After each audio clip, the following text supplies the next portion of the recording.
자, 오늘 주시는 말씀은 예레미야서 15장입니다.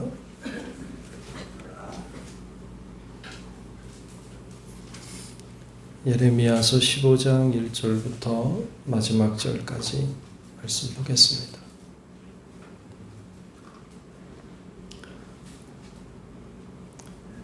다 찾으신 줄로 알고 예레미야서 15장 1절부터 끝절까지 말씀 교독하며 말씀 보겠습니다. 여호와께서 내게 이르시되 모세와 사무엘이 내 앞에 섰다 할지라도 내 마음은 이 백성을 향할 수 없나니 그들을 내 앞에서 쫓아내 보내라.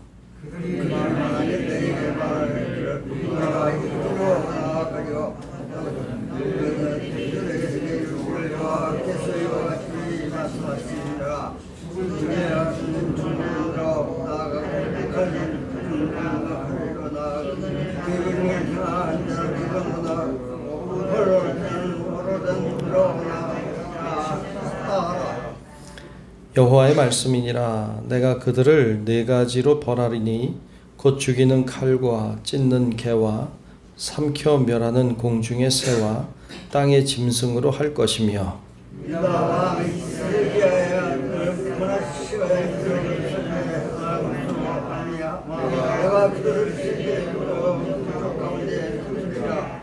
예루살렘아, 너를 불쌍히 여길 자 누구며 너를 위해 울 자 누구며 돌이켜 내 평안을 물을 자 누구냐? 여호와께서 이르시되 네가 나를 버렸고 내게서 물러갔으므로 내게로 내 손을 들여 너를 멸하리니 이는 내가 그것을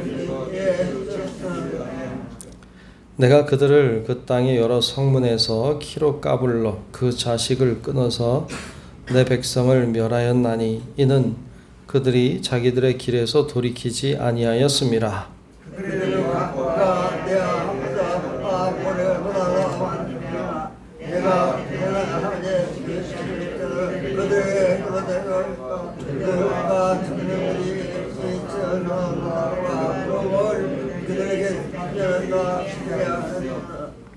일곱을 낳은 여인에게는 쇠약하여 기절하게 하며 아직도 대낮에 그의 해가 떨어져서 그에게 수치와 근심을 당하게 하였느니라. 그 남은 자는 그들의 대적의 칼에 붙이리라. 여호와의 말씀이니라.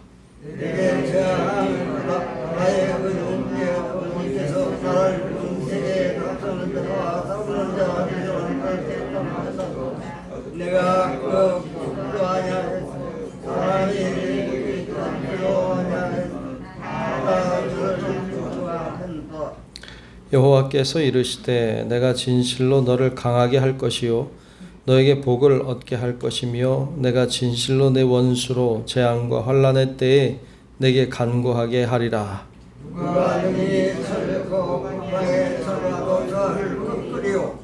그러나 내 모든 죄로 말미암아 내 국경 안의 모든 재산과 보물로 값없이 탈취를 당하게 할 것이며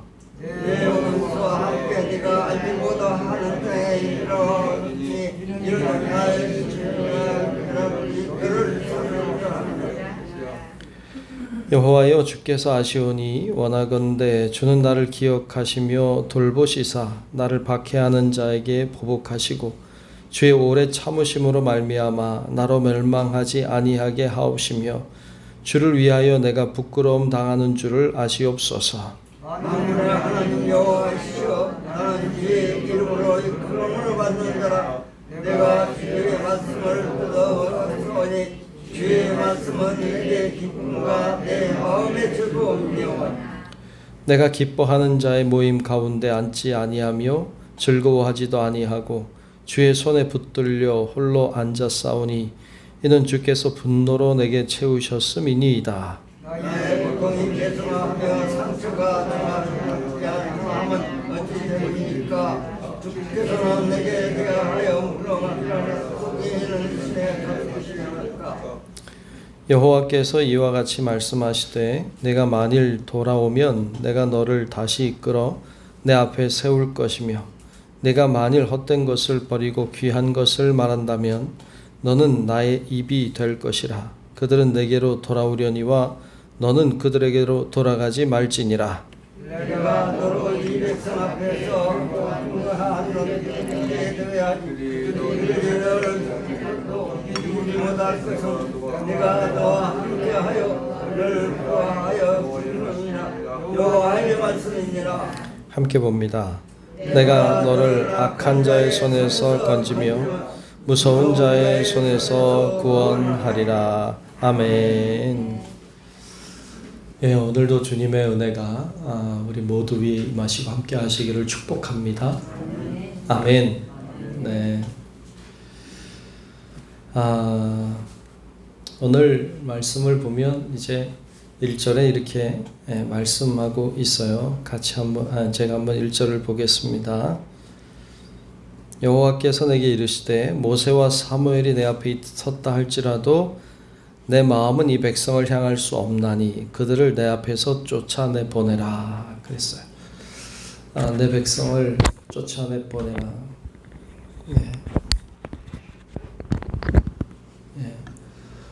내 백성을 쫓아내 보내라 그랬습니다.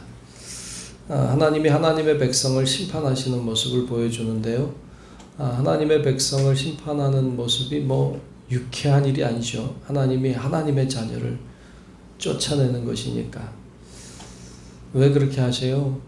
우리가 계속 나누고 있습니다만 이스라엘의 죄 때문이죠. 죄로 인해서 이제 내쫓으시는 장면을 볼 수 있는데요. 6절에 가면 그런 말씀도 볼 수 있어요. 6절을 보면 여호와께서 이르시되 내가 나를 버렸고 내게서 물러갔으므로 내게로 내 손을 펴서 너를 멸하였노니 이는 내가 뜻을 돌이키기에 지쳤음이로다 그랬어요. 그러니까 하나님께서 이제 가라고 하는 거예요. 내보내는 거예요. 근데 내보내는 게 아니라 사실은 사람이 나간 거죠. 그러니까 하나님이 내쫓은 거라기보다는 사람들이 그냥 하나님에게서 멀리 떠나가는 거죠. 계속해서 주님이 뜻을 돌이키라고 말씀하셨는데 돌이키지 아니하고 다시 돌아오라고 말씀하시지만 돌아오지 않고 계속해서 기다리시지만 기다림은 끝이 없고 그러니까 하나님이 이제 지쳤다. 지쳤다. 하나님이 뭘 지치는 게 어디 있겠어요, 하나님이. 근데 그 하나님의 그 인내, 하나님의 인내하심은 우리보다 훨씬 크시지만 그러니까 사실 오늘 우리도 봐주고 있는 거 아니에요. 하나님이 안 봐주면 여기 견딜 자 어디 있어요. 하나님이 봐주고 기다리시고 인내하시니까 다 우리가 살고 있는 거지만 하나님의 인내도 끝이 있다. 하나님의 인내도 끝이 있어요. 그래서 하나님이 이제 말씀 보면 지쳤다라고 말씀하시죠. 이게 어찌 보면 하나님의 인내의 끝이죠. 결국 심판하시는 장면을 보는데 모세와 사무엘이 내 앞에 있다 할지라도 내가 뜻을 돌이키지 않겠다. 그러니까 이제 심판을 하시기로 작정하셨음을 보여줍니다. 그래서 2절에 보면 그런 이야기를 하고 있죠. 2절에 보면 이제 내보내니까 그들이 만일 내게 말하기를 우리가 어디로 나아가리요. 그쵸. 이제 나가니까 어디로 나아가리요 하거든 너는 그들에게 이르기를 여호와께서 이와 같이 말씀하시니라. 죽을 자는 죽음으로 나아가고 칼을 받을 자는 칼로 나아가고 기근을 당한 자는 기근으로 나아가고 포로될 자는 포로됨으로 나아갈지니라 하셨다 하라. 무슨 이야기일까요? 죽을 자는 죽음으로 나아가도록 그냥 내버려둬라. 그러니까 사실은 죽음으로 나아갈 자를 구원하셨죠. 칼로 나아가는 자를 칼로 나아가지 아니하도록 혹은 칼이 치지 못하도록 방어해 주셨죠. 근데 이제 안 하겠다는 거죠. 기근을 당할 자는 기근으로 나아가든 말든 그냥 내버려 두시겠다. 그러니까 하나님이 하시는 많은 심판 중에 하나는 내버려 두는 거죠. 내버려 두는 거. 여러분 그 죄를 져도 특별한 일이 안 일어나죠, 그죠? 죄를 지면 그냥 번개가 한번 내린다든지, 아니면 좀 무시무시한 하나님의 소리가 좀 들린다든지 뭔가 오싹하다든지 뭔가 있으면 죄를 좀 안 질 것 같은데, 그런데 그냥 내버려 두시는 게 무서운 거죠. 그냥 죄 질 때 좀 깨닫게 그때마다 뭔가 있으면 좋은데 없어. 가만히 내버려둬. 죄져도 가만히 있어. 여러분, 죄져도 아무 일 일어나지 않는다고 해서 신나서 죄지면 안 돼요. 그래도 괜찮은 줄 알고 그러면 안 되죠. 하나님이 내버려 두시는 게 큰 형벌이죠. 죽을 자는 죽음으로 나아가든지 말든지, 기근으로 가면 가든지 말든지 내버려 두시는 게 무서운 거죠. 3절에는 그렇게 말씀해요. 여호와의 말씀이니라. 내가 그들을 네 가지로 벌하리니 죽이는 칼과 찢는 개와 삼켜 멸하는 공중의 새와 땅의 짐승으로 할 것이며. 그렇죠. 이런 벌로 네 가지로 벌하겠다. 이 또한 이렇게 벌하도록 그냥 내버려 두겠다. 뭐 그런 말씀이죠. 내버려 두시는 거죠. 왜 그렇게 하십니까? 4절에 보면 그 이유에 대해 이렇게 설명하는데요. 유다왕 히스기야의 아들 므낫세가 예루살렘에 행한 것으로 말미암아 내가 그들을 세계 여러 민족 가운데 흩으리라. 그래서 므낫세 이야기를 하고 있습니다. 여러분, 그 히스기야는 참 좋은 왕이었죠. 그런데 그의 아들 므낫세는 악한 왕 중에 악한 왕이었죠. 그러니까 그 므낫세가 지은 죄를 하나님이 그냥 두시지 않겠다고 하셨어요. 그리고 뜻을 돌이키시지 않습니다. 죄가 가득 찼다 볼 수 있죠. 그래서 하나님이 그 민족을 멸하기로 작정하시죠. 그리고 그 이후에는 물론 요시아와 같은 좋은 왕도 있었지만 좋지 않은 악한 왕들이 계속 일어나고 결국 유다가 멸망의 길을 가게 됩니다. 참 중요한 거 하나 알게 되는 것은 지도자입니다. 지도자. 이 므낫세라고 하는 왕 지도자가 행한 악한 일들이 결국에 그 나라를 멸망으로 가게 했습니다. 한 사람의 좋은 지도자는 민족을 살리죠. 그런데 한 사람의 좋지 않은 지도자는 민족을 망하게 합니다. 그래서 지도자의 역할이 참 중요하다는 것을 발견하게 됩니다. 우리가 여러분 잘 아는 것처럼 좋은 지도자를 위해서 기도하셔야 합니다. 또 좋은 지도자가 되도록 기도해야 됩니다. 그래서 정말 우리 대통령도 좋은 지도자로 서도록 기도해야 되고, 또 리더 하시는 많은 분들, 그러니까 뭐 정치하시는 분들도 그렇지만 사실은 리더가 많죠. 목사도 리더고, 선생님도 리더고, 어찌 보면 가정의 아버지도 리더고, 다 리더인데 리더가 리더로서의 역할을 잘 감당해야 됩니다. 그래서 여러분, 우리가 오늘 이 아침에 말씀을 주셨으니까 더 우리가 지도자들을 위해서 기도하는 시간도 되시기를 축복합니다. 그래서 그 지도자의 역할이 참 중요해요. 므낫세라고 하는 지도자 한 사람의 죄 때문에 하나님이 뜻을 돌이키지 않겠다는 거예요. 자, 그렇게 심판을 선포하면서 이제 뒤에 가면 예레미야에 관한 이야기를 좀 하고 있는데요. 그런 이야기를 하고 있어요. 19절부터 볼까요? 19절부터 보면 이렇게 말씀합니다. 여호와께서 이와 같이 말씀하시되 내가 만일 돌아오면 그전에는 돌아와도 내가 가만히 두지 않겠다 뭐 이렇게 말씀하셨는데, 이제 내가 돌아오면 예레미야에게 하시는 이야기죠. 내가 너를 다시 이끌어 내 앞에 세울 것이며, 내가 만일 헛된 것을 버리고 귀한 것을 말한다면 너는 나의 입이 될 것이라. 그들은 내게로 돌아오려니와 너는 그들에게로 돌아가지 말지니라. 그렇죠. 그들은 예레미야에게 돌아온다 해도 예레미야야 너는 그들에게 돌아가지 마라. 20절에도 내가 너로 이 백성 앞에 견고한 놋 성벽이 되게 하리니 그들이 너를 칠지라도 이기지 못할 것은 내가 너와 함께하여 너를 구하여 건짐이라. 여호와의 말씀이니라. 마지막 절에도 내가 너를 악한 자의 손에서 건지며 무서운 자의 손에서 구원하리라 말씀했어요.